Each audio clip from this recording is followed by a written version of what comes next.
성도 여러분, 한 주간도 평안하셨습니까? 생생 성경 탐구 구약 성경 속으로 이제 어느덧 막바지에 이르게 되었는데요.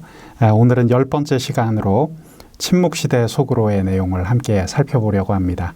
남은 강의까지 여러분 유종의 미를 거두어 주시면 구약 성경을 이해하는 데 큰 도움이 되실 거라 생각합니다. 오늘은 그 10번째 시간 함께 살펴보겠습니다. 침묵시대라고 오늘 강의의 제목을 정해보았는데요. 이 말 그대로 침묵이 있었던 시대입니다. 어떤 침묵일까요? 하나님께서 말씀하지 않으셨던 침묵시대를 의미하는 것이죠. 하지만 이 시기에는 메시아 대망이 싹트고 있었던 그런 시기이기도 합니다. 침묵시대에 해당하는 이스라엘의 역사는 우리가 가지고 있는 성경에서는 직접 다루지 않고 있습니다. 하지만 이 시대의 배경을 제대로 이해하면 신약을 제대로 이해할 수가 있고 구약을 마무리할 수 있다는 점에서 상당히 중요한 의미를 갖는 그런 시대가 되겠습니다. 침묵시대를 표현하는 한마디 말을 한번 표현해 보자면 이렇게 말씀드릴 수 있을 것 같습니다. 기가 막혀서 말이 안 나온다. 우리 하나님께서는 인간이 타락한 다음에 어떻게든 인간을 건져내려고 여러 가지 방법을 시도하셨죠. 하나님께서 죄에 빠진 사람들을 보시고는 세상의 죄를 도말하려고 홍수를 내려 이 세상을 싹 쓸어버리시기도 했습니다. 그리고 노아의 8가족만 남기셨죠. 하지만 홍수 뒤에 남아있던 그들조차도 썩었다는 것을 하나님은 확인하셔야만 했습니다. 하나님께서 하늘에 무지개를 두신 것도 인간이 어려서부터 생각하는 것이 악함으로 이제는 물로 더 이상 심판하지 않겠다는 약속이었습니다. 하나님의 이야기가 어떤 면에서는 실패처럼 보이고 그분의 의도대로 되지 않았던 것처럼 보여도 하나님은 쉬지 않고 인간 구원을 위한 역사를 펼쳐나가고 계셨죠. 하나님께서는 아브라함을 부르셨습니다. 또 이스라엘을 택하여 세우셨습니다. 하지만 그들은 될 듯 하면서도 계속해서 하나님을 실망시키는 길을 걸어갔죠. 그러다가 결국 하나님의 선택된 나라였던 남유다마저 멸망했고 예루살렘 성전은 파괴되었습니다. 그리고 백성들은 비참한 모습으로 바벨론 제국의 포로로 잡혀가는 지경에 이르게 된 것이죠. 그때 포로로 잡혀간 사람들은 노아의 홍수 때 방주에 남아있던 8명과 같은 남은 자였습니다. 자, 성경에서 이 남은 자의 신학이 아주 중요하다는 것을 우리가 기억하면 좋겠습니다. 왜냐하면 오늘 강의 후반부에서 공부할 메시아 대망 사상과 연결되기 때문입니다. 노아의 홍수 때 8명을 남기셨던 것처럼 하나님은 남유다가 완전히 타락했을 때에도 포로로 잡혀간 사람들을 남겨두셨죠. 그들은 포로 생활 가운데에서도 신앙을 지키다가 70년 만에 드디어 귀환하게 되었습니다. 그리고는 에스라서와 느헤미야서에서 보듯 정말 하나님이 원하시는 기막힌 부흥을 이루며 나라를 세울 태세로 성전 재건, 영적 재건, 성벽 재건에 힘을 쓰게 되었습니다.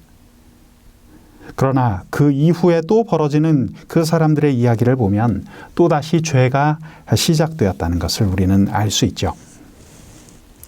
하나님께서는 포로 귀환 후에 벌어지는 갖가지 상황을 보고는 이제 아예 말씀을 하지 않게 되셨습니다.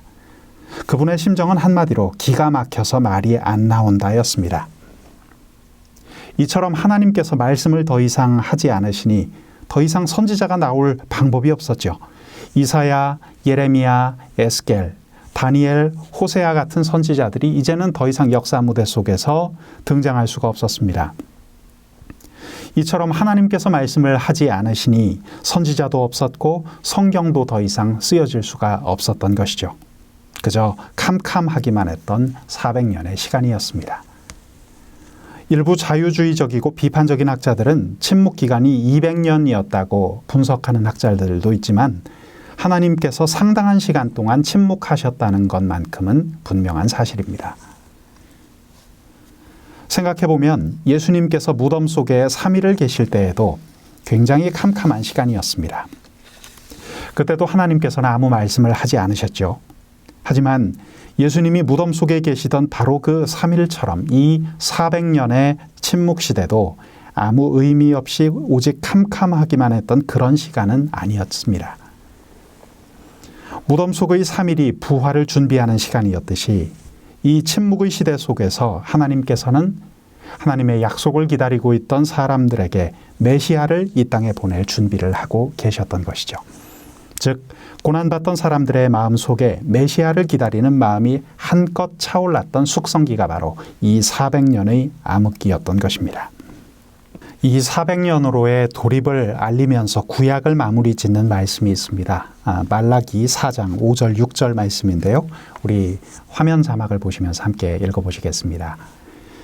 보라, 여호와의 크고 두려운 날이 이르기 전에 내가 선지자 엘리야를 너희에게 보내리니 그가 아버지의 마음을 자녀에게로 돌이키게 하고 자녀들의 마음을 그들의 아버지에게로 돌이키게 하리라. 돌이키지 아니하면 두렵건대 내가 와서 저주로 그 땅을 칠까 하노라 하시니라. 자, 여기 보면 여호와의 날이 이르기 전에 엘리야를 너희에게 보내어 회개 운동을 일으키겠다라는 이 말씀을 끝으로 구약 시대는 막을 내리게 됩니다. 그리고 400년을 훌쩍 뛰어넘어서 드디어 이 말씀이 신약 시대의 세례 요한에게서 그대로 성취되며 침묵 시대는 끝이 나죠. 그리고 신약의 시대가 본격적으로 열리게 되는 것입니다. 누가복음 1장 15절에서 17절까지 말씀을 보면 이런 기록이 있습니다. 이는 그가 주 앞에 큰 자가 되며 포도주나 독한 술을 마시지 아니하며 모태로부터 성령의 충만함을 받아 이스라엘 자손을 주 곧 그들의 하나님께로 많이 돌아오게 하겠습니다. 그가 또 엘리야의 심령과 능력으로 주 앞에 먼저 와서 아버지의 마음을 자식에게 거스르는 자를 의인의 슬기에 돌아오게 하고 주를 위하여 세운 백성을 준비하리라. 아멘. 자, 이제 이 긴 침묵을 깨고 빈들에서 한 외침이 들려오게 되죠. 그것은 주의 길을 예비하는 엘리야의 심령과 능력을 가진 사자의 회개를 촉구하는 외침이었습니다. 성도 여러분, 400년간의 침묵 시대는 헬라 타도를 외치던 마카비안, 로마 타도를 외치던 열심당 등의 정치적 당파를 비롯해서 속세를 떠나 거룩함만을 추구했던 은둔주의자 에세네파, 그리고 예수님을 배척했던 바리새파 등의 종교적인 당파들이 난립했던 아주 어지러운 시기였습니다. 이 시대에는 얼핏 신앙적으로 보이면서도 사실 신앙과는 전혀 상관없는 추악하고 위선적인 행위들이 판을 치고 있었죠. 정말 이제는 도저히 가망이 없다고밖에 달리 할 말이 없었던 그런 시대였습니다. 여러분, 오늘 차례로 우리가 살펴볼 침묵 시대의 4가지 주요 개념은 다음과 같습니다. 화면에 보시는 대로 첫 번째, 세력의 변천이 있었고, 둘째로 정치적 당파가 있었고, 세 번째, 종교적 당파, 그리고 네 번째, 메시아 대망입니다. 이 키워드들을 중심으로 해서 오늘 강의를 진행해 보겠습니다. 구약의 맨 마지막은 메시아 대망으로 끝나고 있습니다. 자, 그렇다면 신약의 맨 마지막은 어떤 내용으로 끝날까요? 바로 주님의 재림이죠. 우리가 잘 알고 있는 그 유명한 마라나타, 아멘 주 예수여 오시옵소서라고 끝나고 있습니다. 이처럼 구약은 메시아의 초림을 기다리며 끝나고 신약은 메시아의 재림을 기다리며 끝나는 것입니다. 그런 의미에서 성경의 내용은 단순합니다. 아주 명징합니다. 오늘 우리가 첫 번째 살펴볼 내용은 세력의 변천입니다. 주변 세력의 숨가쁜 변천 속에 내부적인 분리가 일어난 시기로 정리해 볼 수 있겠습니다. 여러분, 침묵 시대는 한마디로 바깥은 바깥대로, 내부는 내부대로 아주 정신이 없던 혼란스러운 시대였습니다. 우선 주변 세력의 변천을 한번 살펴보실까요? 바벨론이 망하면서 메대와 바사가 등장했고, 메대와 바사가 결국 바사 제국으로 통합됩니다. 여기서 바사는 페르시아 제국을 의미하는 것이죠. 자, 그렇다면 페르시아는 누구에게 멸망당했을까요? 자, 화면에 보시면 그 사람의 얼굴이 등장합니다. 그 이름도 유명한 헬라 제국의 알렉산더 대제입니다. 주전 303년에 페르시아 제국을 멸망시켰던 알렉산더 대왕은 30대 요절하고 말았죠. 아주 젊은 나이에 단명했습니다. 그의 대제국은 굉장히 넓은 지역에 걸쳐 있었던 중동 지역 전체를 포함하고 북아프리카 또 멀리 동쪽으로는 인도 북부 지역까지 이르는 대제국이었는데 그가 죽고 나자 그 땅을 다스릴 사람들이 등장했습니다. 4명이 등장했죠.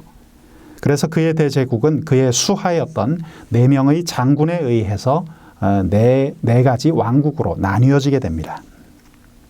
그 지역을 보면 그리스 지역이 있었고 소아시아 반도가 있었고 시리아 지역 그리고 애굽 지역입니다. 애굽에 있던 나라는 프톨레미 또는 톨레미라는 왕국으로 불렸습니다. 그리고 시리아 쪽에 있던 나라는 셀류커스라는 곳이었고요. 소아시아 쪽에 있던 나라는 리지마쿠스 그리고 그리스 쪽에 있던 나라는 카산더였습니다. 각각의 나라 이름은 4명의 장군의 이름을 딴 것이었습니다. 자, 이 4가지 왕국 중에서 카산더와 리지마쿠스는 사실 성경의 역사와는 직접적인 관계가 없습니다. 하지만 이집트 지역을 다스렸던 톨레미 그리고 시리아 지역을 다스렸던 셀류커스라는 나라에 대해서는 우리가 좀 알고 있는 것이 좋습니다. 왜냐하면 톨레미와 이 셀류커스 사이에 이스라엘이 끼어 있어서 그 운명이 계속 왔다 갔다 했기 때문입니다. 처음에 이스라엘은 애굽 지역을 통치하던 톨레미에 속했습니다. 톨레미 지역에서 우리가 누구나 다 아는 여왕의 이름이 하나 나오죠. 여러분, 이집트의 여왕으로 불렸던 클레오파트라 여왕입니다. 그녀는 이집트의 여왕이긴 했지만 아까 말씀드린 대로 알렉산더 대제의 그 헬라 제국의 후예였기 때문에 혈통상으로는 그리스 계통입니다. 톨레미는 종교 탄압을 그렇게 심하게 하지 않았다고 합니다. 그리고 이방 민족들을 다 아우르는 봐주는 그런 포용적인 정책을 폈는데요. 그래서 이스라엘 입장에서는 여호와 하나님을 섬기며 신앙생활하는데 별 문제가 없었습니다. 자, 그러다가 이 톨레미와 시리아 지역의 셀류커스 사이에 큰 전쟁이 일어났고 팔레스타인의 패권은 셀류커스에게 넘어가 버립니다. 그 바람에 이제 이스라엘의 운명은 셀류커스 제국의 손에 들어가게 된 것이죠. 그런데 셀류커스 왕조는 헬라화를 강력히 주장했던 제국이었습니다. 그래서 그들은 헬라 문화를 심고자 했습니다. 특별히 그 셀류커스 왕조에서도 가장 심하게 헬라 문화를 강요했던 인물이 안티쿠오스 4세 에피파네스라는 인물이었습니다. 지금 화면에서 동상으로 보고 계신 그 인물인데요. 그는 참담하게도 이스라엘 성전에 제우스 신상을 세웠다고 합니다. 그리고 성전 마당에서 격투기, 레슬링 같은 우리가 잘 아는 올림픽 경기를 열었다고 합니다. 그런데 여러분, 고대 올림픽이란 제2의 성격을 가지고 있었고 또 옛날에는 경기를 다들 옷을 벗고 해서 실오락이 하나 남지 않은 나체의 남자들만 입장이 가능했죠. 그랬으니 유대인들의 저항이 얼마나 거셌을지 우리가 상상해 볼 수가 있습니다. 유대인들이 저항하자 안티쿠오스 4세는 예루살렘 성 입구에 돼지고기를 매달아 놓고는 한 번씩 혀로 핥고 지나가야만 입성할 수 있게끔 만들었습니다. 여러분 한번 생각해 보십시오. 유대인들의 율법에 따르면 돼지고기는 먹을 수 없는 음식이죠. 그런데 성전 번제단에서도 돼지를 제물로 드렸습니다. 그의 신성 모독은 극에 달하고 있었습니다. 또한 셀류커스가 톨레미와 전쟁을 했다고 했는데 너무 많은 국고의 손실이 있게 되자 그것을 보충하기 위해 이스라엘 땅에 세금을 어마어마하게 매겼다는 것이죠. 그러면서 세금을 안 내면 무서운 핍박을 가했습니다. 그렇기에 이스라엘은 종교적으로나 또 경제적으로나 엄청난 핍박을 당하고 있었죠. 그 고통이란 이루 말할 수 없을 정도였는데 사실 이것은 놀랍게도 다니엘 선지자의 예언에 의해 나온 적이 있던 내용이었습니다. 자, 다니엘서 11장 31절 말씀을 통해서 한번 내용을 확인해 보실까요? 그의 편에 서서 성소 곧 견고한 곳을 더럽히며 매일 드리는 제사를 폐하며 멸망하게 하는 가증한 것을 세울 것이며. 자, 지금 읽어보아도 정말 기가 막힌 다니엘서의 예언이 아닐 수가 없습니다. 너무나 정확한 이 예언 때문에 비판적인 학자들은 이 다니엘서가 셀류커스 왕조 이후에 쓰여진 거라고 말할 정도입니다. 하지만 대다수의 복음주의 계열의 많은 신학자들은 그렇게 이야기하지 않죠. 자, 이 말씀에서 멸망케 하는 가증한 물건이라는 표현이 나오는데 이것은 다름 아닌 그리스의 제우스 신상을 말하는 것입니다. 이러한 핍박 때문에 이제 이스라엘 사람들은 메시아를 대망하게 됩니다. 다니엘서 12장 11절에서 13절 말씀 제가 읽어보겠습니다. 매일 드리는 제사를 폐하며 멸망하게 할 가증한 것을 세울 때부터 1290일을 지낼 것이요 기다려서 1335일까지 이르는 그 사람은 복이 있으리라. 너는 가서 마지막을 기다리라. 이는 내가 평안히 쉬다가 끝날에는 네 몫을 누릴 것임이라. 여러분, 이것이 바로 묵시문학에서의 카운트입니다. 이젠 주님이 오셔서 해결하기만을 기다리라는 성경의 메시지입니다. 지금 이 말씀에서 멸망하게 할 가증한 것을 세운다라는 표현 역시 셀류커스 왕조의 안티코스 에피파네스가 제우스 신상을 세운 것을 예언한 내용입니다. 그러나 그 기고만장하던 헬라 제국도 점차 약화되고 이탈리아 반도에서 새로운 제국이 그 모습을 웅장하게 드러내기 시작했습니다. 지금 화면을 통해서 보시는 것처럼 늑대의 젖을 먹고 있는 어린아이 2명의 모습을 보실 수가 있는데요. 늑대 젖을 먹고 컸다는 로마 신화의 주인공인 로물루스와 레무스 형제의 모습입니다. 이들이 세운 제국이 바로 로마 제국이죠. 제국의 주인공이 바뀌자 팔레스타인 땅은 또다시 로마 제국의 지배하에 들어가게 되었습니다. 그러니까 이스라엘은 바사 제국에서 헬라 제국으로, 또 헬라 안에서도 톨레미에서 셀류커스로, 그러다가 마지막으로 지상 최강의 제국이라 평가받는 로마 제국으로 넘어가게 되었던 것이죠. 이것이 바로 유대 백성들의 부끄러운 식민지 이력입니다. 계속해서 이들은 어딘가에 속해야만 하는 식민지 생활을 면치 못했던 것입니다. 자, 이러한 외부적인 변화에 대해서 우리가 살펴보았는데 이스라엘의 내부적으로는 어떤 사회적인 배경이 있었을까요? 그 점도 살펴보겠습니다. 예루살렘 중심의 유대인과 사마리아 중심의 사마리아인이라는 두 개의 분명한 집단으로 이스라엘은 내부적으로 구분되고 있었습니다. 이것은 당시 사회에서 굉장히 심각한 사회 갈등이었죠. 포로에서 귀환한 후 이스라엘 백성들은 이제 예루살렘의 성전을 재건하고 성전 제사를 드리며 종교적으로 다시 율법화되기 시작했습니다. 우리는 하나님의 선택받은 선민이라는 선민의식을 갖게 되었습니다. 그런데 그때 사마리아 사람들이 우리도 함께 예배드렸으면 좋겠다라는 좋은 뜻으로 유대인들에게 제안을 하죠. 그러나 유대인들은 아수르에 의해서 722년에 망했을 때부터 너희들은 이방인과 피가 섞였다. 그러니 너희는 이스라엘 사람이 결코 될 수 없다라고 차갑게 거절해버립니다. 그러자 분노한 사마리아 사람들은 언제부터 예루살렘이 성소였느냐라고 따지면서 출애굽해서 가나안 땅에 들어왔을 때 저주산과 축복산으로 나뉘었는데 이 신명기 28장 말씀처럼 저주산이 에발산이고 축복산이 그리심산이었다. 그러니 그리심산이야말로 진정한 성소다라고 주장하기 시작했습니다. 출애굽 당시에는 아직 등장하지도 않았고 나중에 다윗 왕이 여부수 사람 땅을 세운 것이 예루살렘 성이라고 했으니 오리지널은 그리심산이다. 그러니 그리심산에 자기들의 성전을 세우겠다. 이렇게 해서 등장한 것이 바로 사마리아 성전이죠.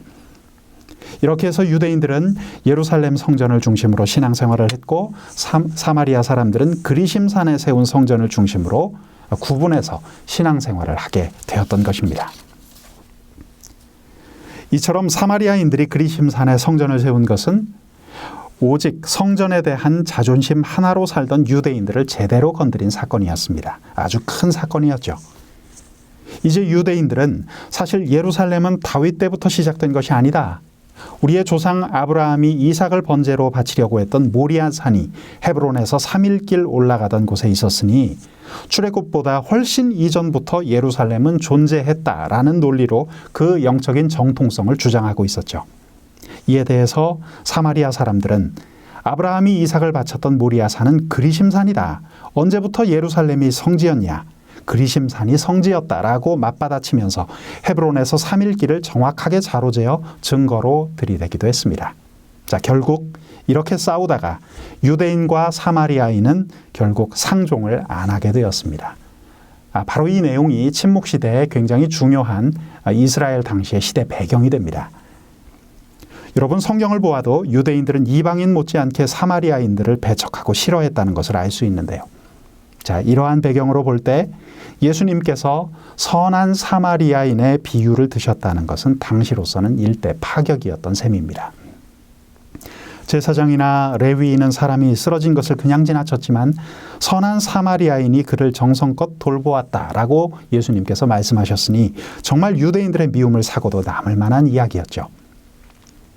그 당시 유대인들은 갈릴리에서 예루살렘으로 이렇게 올라갈 때 직선 코스로 나가지 않았습니다.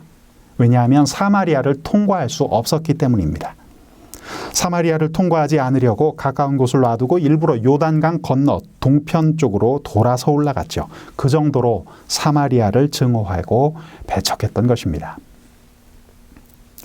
여러분, 요한복음 4장에 등장하는 수가성 여인과 예수님과의 대화에서도 이러한 배경이 등장합니다. 수가성은 히브리어로 세겜성인데 당시 예수님은 수가성 여인을 전도하려고 일부러 사마리아 땅을 통과하시죠. 그리고 우물가에 물 길러 온 그 여인에게 물을 달라고 청하십니다. 남자가, 그것도 유대인 남자가 자기에게 물을 달라고 하는 것을 이상히 여긴 이 여자에게 예수님께서는 영원히 목마르지 않을 물에 대해서 말씀하시죠. 그러자 여자는 사마리아인과 유대인 사이에 이 해묵은 감정을 끌어들인 후 그 뒤로 숨으려고 이렇게 이야기합니다. 요한복음 4장을 보시면 여자가 이르되 주여 내가 보니 선지자로소이다. 우리 조상들은 이 산에서 예배하였는데 당신들의 말은 예배할 곳이 예루살렘에 있다 하더이다. 자, 여인이 남긴 이 말 속에 제가 조금 전에 설명드린 시대 배경이 다 녹아 있습니다. 그때 예수님께서는 이렇게 말씀하시죠. 하나님은 그리심 산에만 계시거나 예루살렘에만 계신 것이 아니다. 그리고 예수님께서는 폭탄같이 너무나 중요한 이 말씀을 그 여인에게 전하시죠. 하나님은 영이시니 예배하는 자가 영과 진리로 예배할지니라. 여러분, 이처럼 이스라엘은 주변 세력의 숨가쁜 판도 변화 속에 내부적으로는 북이스라엘의 대표인 사마리아와 남유다의 대표인 예루살렘으로 완전히 갈라진 채 서로 상종도 하지 않게 되었던 것입니다. 자, 오늘 두 번째 다룰 내용은 정치적 당파에 관한 내용입니다. 정치적 당파와 관련해서는 우리는 마카비안, 열심당, 그리고 헤롯당에 대해서 공부해 볼 필요가 있습니다. 자, 먼저 마카비안에 관한 설명을 드립니다. 마카비안은 셀류커스의 안티코스 4세 에피파네스의 종교적 탄압에 대항하면서 일어난 반란 세력이었거든요.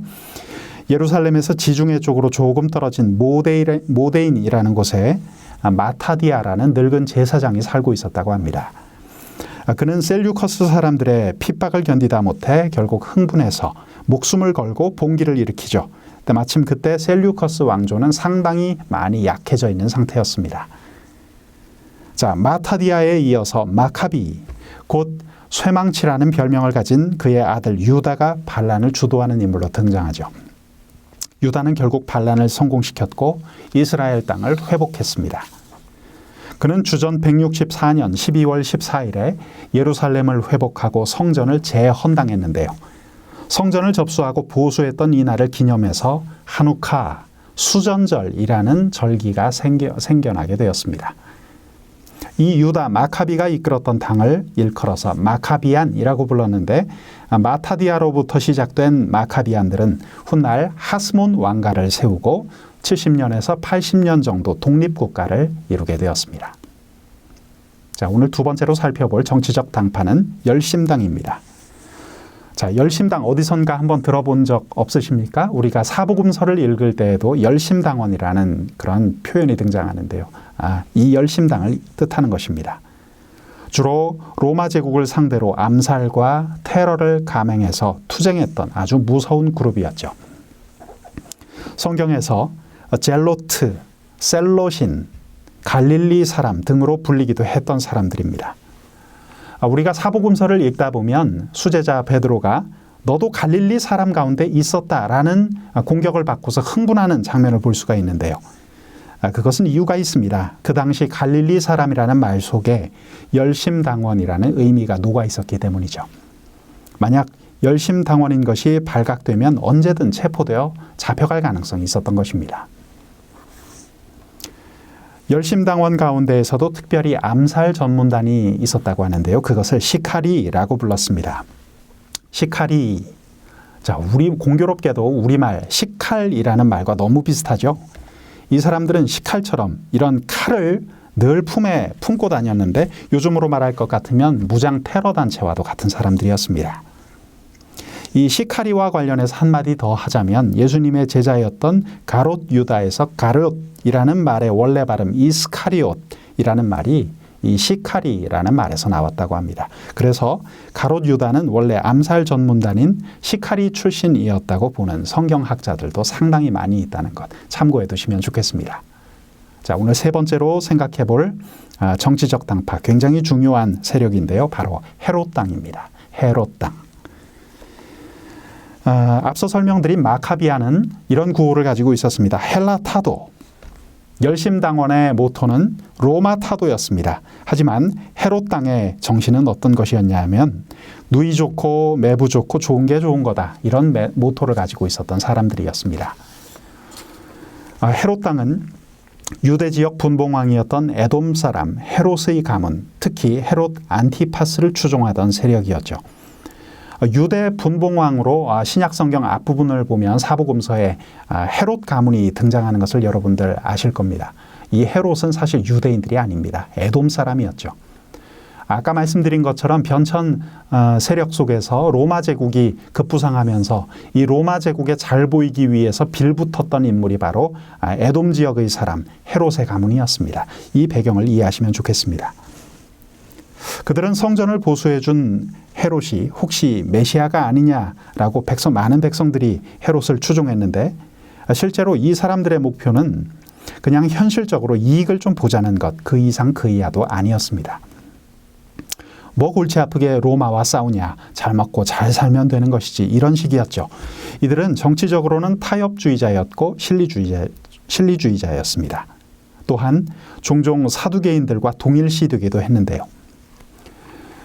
우리가 이번 강의에서는 구약 성경을 공부하지만 나중에 신약 배경을 제대로 이해하려면 이 헤롯 4대를 잘 알아둘 필요가 있습니다. 오늘 내용을 잘 정리하셨으면 좋겠습니다.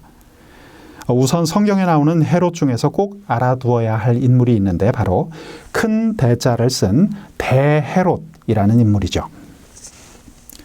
대헤롯은 우리가 누가복음을 통해서도 잘 알 수 있는 인물입니다.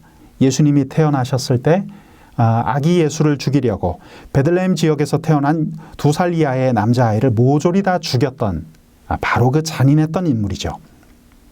이 사람은 40년간 유대 땅을 다스렸는데 엄청난 권력을 누렸습니다.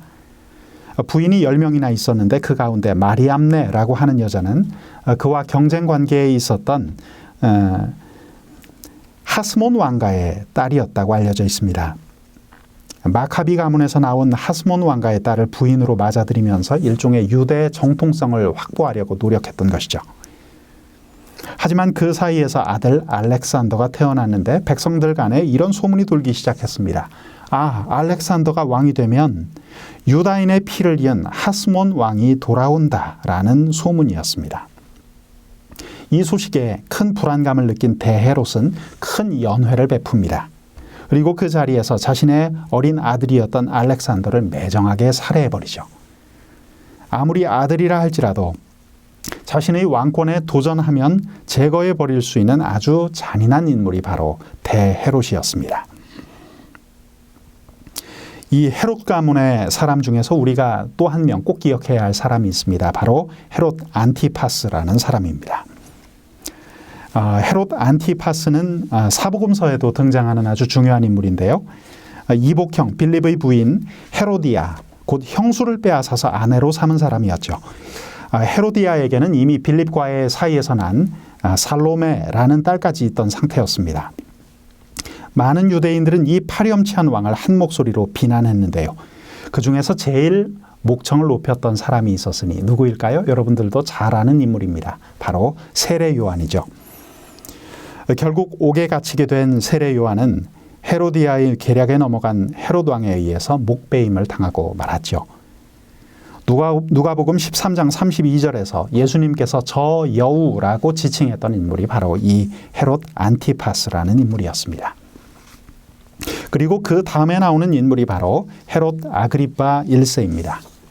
그는 헤롯 안티파스 이후에 왕이 되었는데 하나님 앞에 아주 교만하게 굴다가 벌레에게 먹혀 죽었다는 아주 기이한 스토리를 남긴 인물입니다. 그 내용은 사도행전 12장에 기록이 되어 있으니까 여러분들 한번 읽어보시기 바랍니다.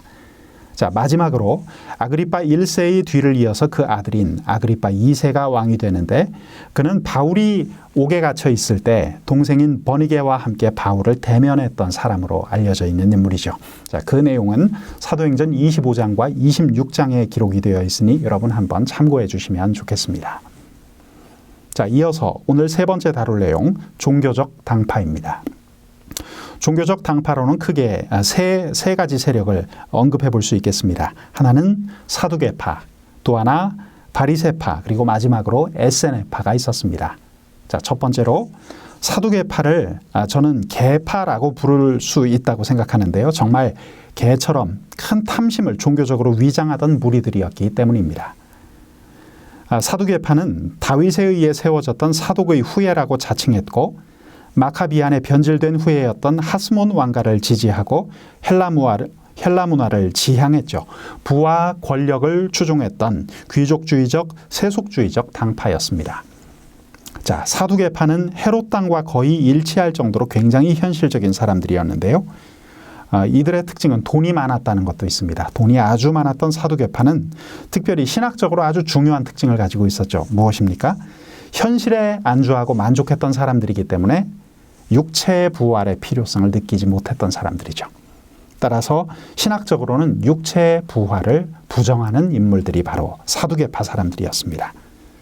그래서 마태복음 22장에 보면 이들은 예수님을 찾아가서 부활에 대한 아주 황당한 질문을 던지기도 했습니다.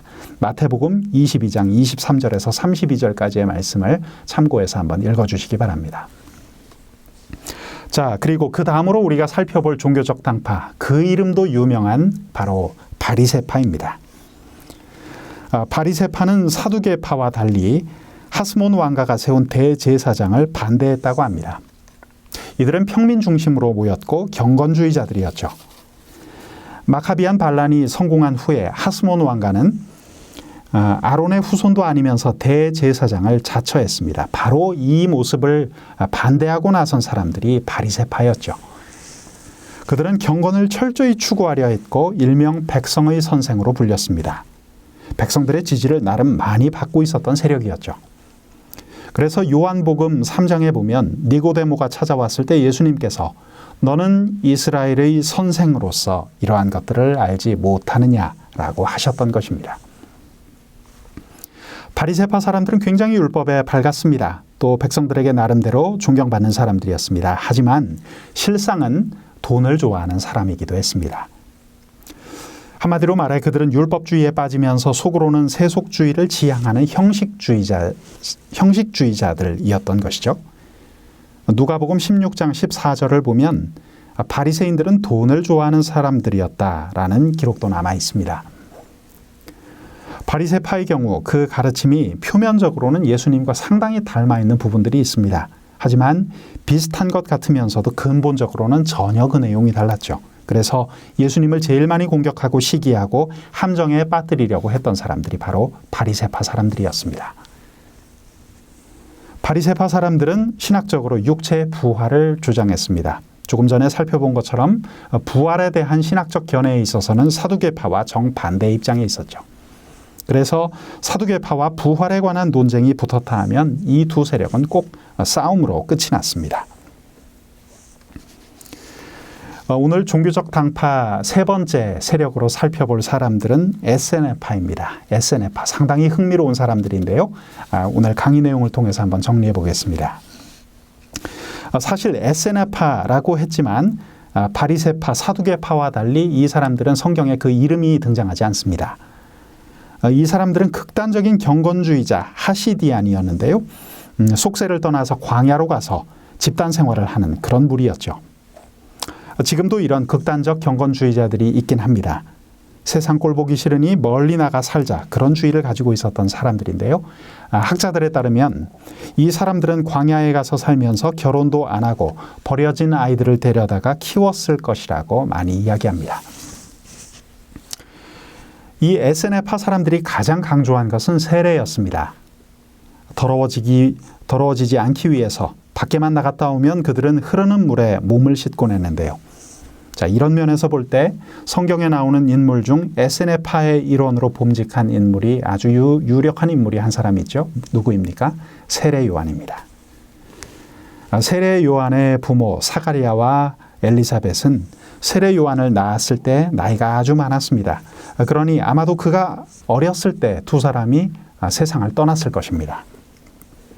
그러면 돌볼 사람이 없어 버려졌을 이 어린 세례 요한은 에스네파 사람들의 손에 양육되었을 가능성이 상당히 높았던 것이죠.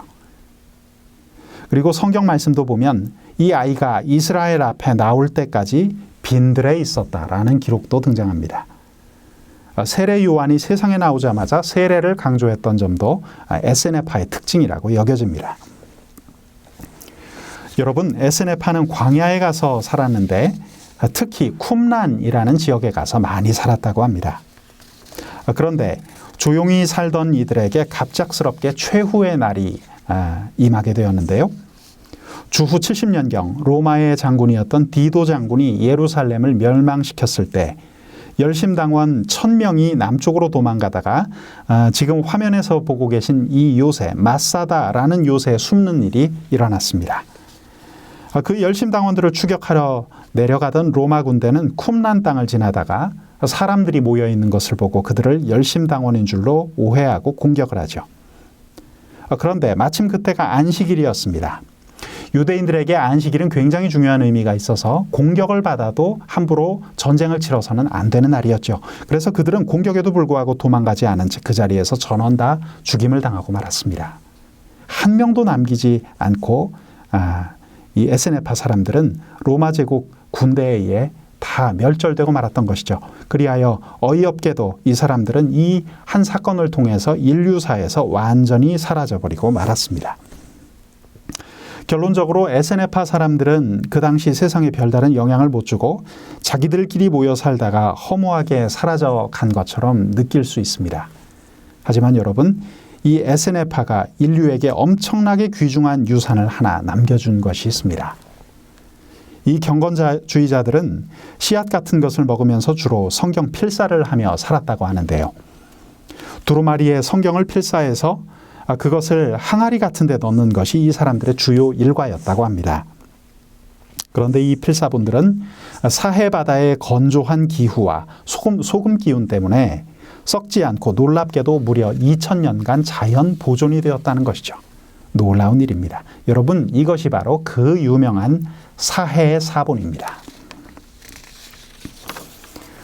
오늘 우리가 마지막으로 살펴볼 내용은 메시아 대망에 관한 것입니다. 자, 메시아 대망 무엇입니까? 핍박과 혼란 속에서 경건한 사람들이 오실 메시아를 기다렸다는 내용이죠. 메시아 또는 구세주라고 불렸던 이분은 인류를 구원하러 오시리라고 구약 전반에 걸쳐 예언된 분이었습니다. 그런데 이 메시아를 놓고 많은 사람들은 정치적으로 이해하기도 하고 어떤 사람들은 영적으로 이해하기도 했습니다. 많은 혼란이 있었습니다. 하지만 메시아가 오시면 잘못된 모든 것을 고쳐주실 것이고 회복시켜 주실 것이라는 그런 기대를 갖고 간절히 기다린다는 점에서는 공통점이 있었습니다. 이 400년간의 암흑기, 침묵 시간은 다음 세 가지 면에서 메시아의 오심을 준비하는 시간이었다고 우리는 평가할 수 있겠습니다. 자, 첫째로 언어의 통일이 있었다는 것입니다. 여러분, 지중해 연안의 모든 세계가 알렉산더 대제의 헬라 문화의 영향으로 인해서 헬라어를 공용어로 갖게 되었다는 것은 굉장히 중요한 시대 배경입니다. 메시아가 오신 다음에 그분의 복음이 순식간에 퍼져나갈 수 있었다는 것도 그 당시 세계가 다 헬라어권이었기 때문에 가능한 일이었죠. 만약 언어가 제각각 달랐다면 사도 바울이 아무리 뛰어다녀도 전도를 얼마 하지 못했을 것입니다. 하지만 그렇게 넓은 지역을 뛰어다녀도 전도하는 데 특별한 문제가 없었던 것은 일단 언어가 통했기 때문이죠. 성경은 코이네, 누구나 다 할 수 있는 일반 헬라어로 쓰여졌던 그런 특징이 있습니다. 하나님께서는 언어가 통하는 것의 중요성을 아시고 예수님이 오시기 전 미리미리 언어를 헬라어로 통일시켜 놓으셨던 것이죠. 자, 두 번째 중요한 시대 배경은 행정의 통일입니다. 앞서 말씀드린 것처럼 헬라 문화가 언어를 통일했다고 한다면 그 다음에 로마 제국은 행정 통일을 이룩해 놓았습니다. 로마 제국이 지중해권의 모든 지역을 다스렸기에 국경도 없었고 또 정말 잘 발달된 도로가 있었습니다. 그래서 여행도 아주 용이한 상태였죠. 그래서 이 지방에서 저 지방으로 옮겨 다니는데 비자가 전혀 필요 없었습니다. 만일 지금처럼 비자를 받아가면서 다녀야 했다면 사도 바울은 1, 2, 3차에 걸친 전도 여행을 꿈꾸지 못했을 수도 있습니다.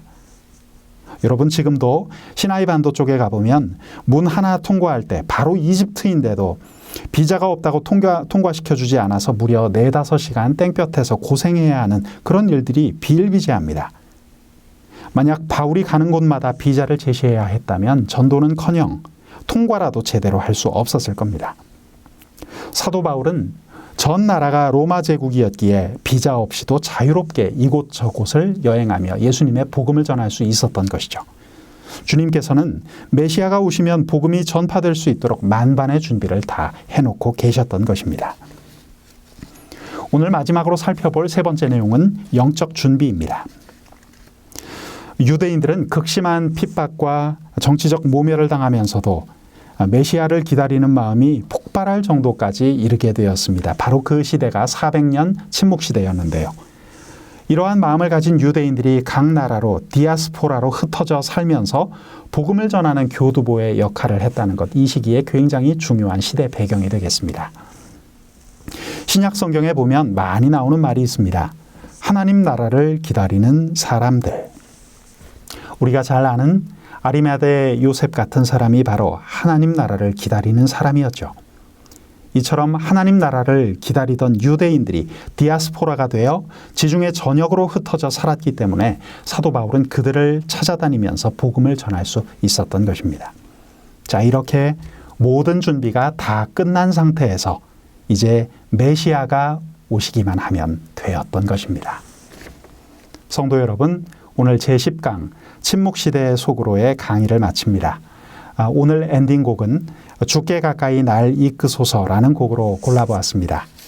400년간의 긴 침묵 속에서 오실 메시아를 기대하고 고대했던 우리 믿음의 선진들을 기억하면서 이 찬양의 은혜 함께 나눌 수 있기를 원합니다. 다음 시간에 뵙겠습니다. 고맙습니다.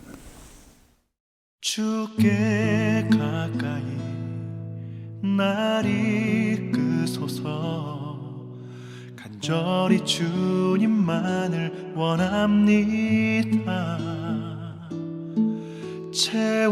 채워주소서 주의 사랑을 진정한 찬양 드릴 수 있도록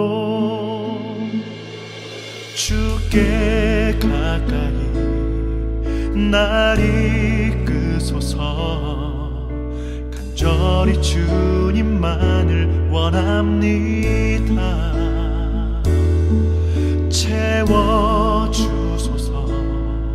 주의 사랑을 진정한 찬양 드릴 수 있도록 목마른 나의 영혼 주를 부르니 나의 맘 만져 주소서. 주님만을 원합니다. 더 원합니다. 나의 맘 만져 주소서.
원합니다.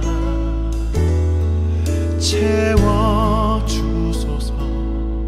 주의 사랑을 진정한 찬양 드릴 수 있도록